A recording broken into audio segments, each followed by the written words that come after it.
Degloirespace signing in. There is a big conspiracy against you. Yes, against you. You might be sitting at home thinking, but hey, why would anyone want to conspire against me? I don't have anything of value. I don't have anything that could cause threat to anyone. Why would anyone be doing that to me?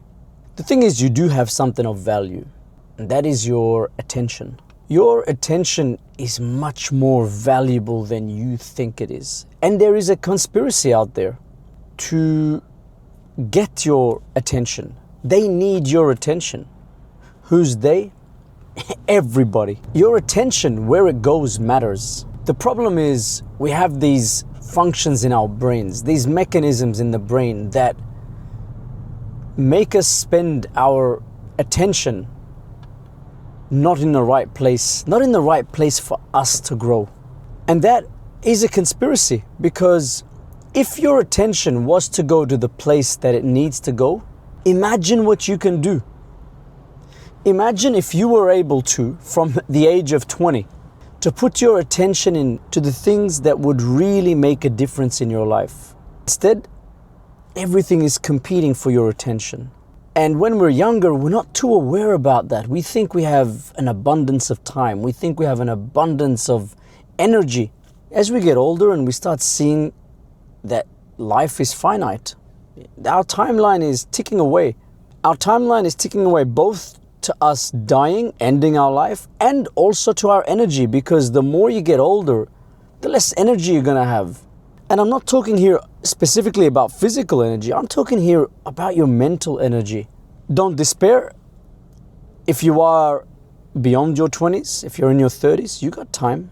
If you're beyond in your 40s, you got time. 50s, you got time. Because all it takes is a decision from you to say, I am going to focus this attention. I am going to give and put my attention somewhere that will serve me.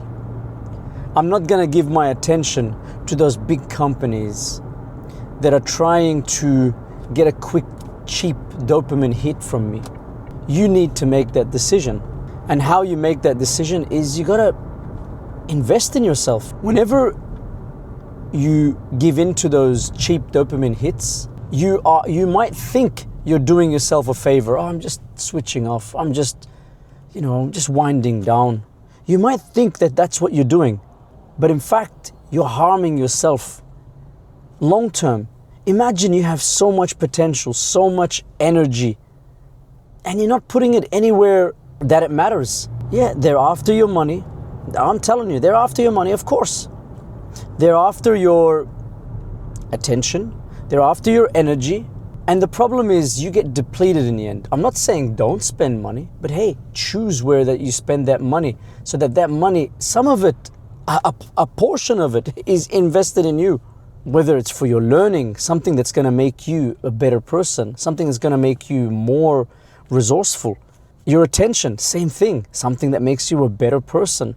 These conspiracies are making children out of us. They're making kids out of us. We're a joke. We're like those kids that can't sit still anymore, constantly needing something new to stimulate us. We're being made fools out of. And if we don't pay attention, soon we'll be depleted. There's a decision to be made. And if you are on board with such decisions, this is a place for you. A place where we put valuable ideas forward and we discuss them in the effort of trying to make our brains and minds better utilized. So what to do? Ask yourself a question. Examine my words. Is there a conspiracy that is trying their best for you to willingly give your attention, your energy, and money? It feels like you're making the decision, but it's feeding off mechanisms that are tough in our minds. Ask yourself, try to see it. You might look around and say, no, I don't see no conspiracy. I'm doing this out of my accord. Or you might be able to see it. And if you don't necessarily see it in you, do you see it in other people? At least. Do you see that there is a conspiracy constantly pushing towards the attention of children. There's a lot of research that goes into this. Secondly, ask yourself, what are you doing about it? Ask yourself, what have you invested in yourself in the past month? Ask yourself, what have you done this past month to make yourself better? To build yourself, what is it? Have you started working out? Have you enrolled in a course? What have you done? If you don't have an answer, that a month has passed and you have done nothing for you, a month where you have not invested in anything in your growth, that's not good. That needs work. Is it self-care? Where I took myself to the sauna to get a massage? Okay, that counts. But then, that other question is still there. What about for your growth as a person? Skill set, mindset especially. What have you done? And if you haven't, it's never too late to invest in yourself. Start now. Degloirespace, signing out.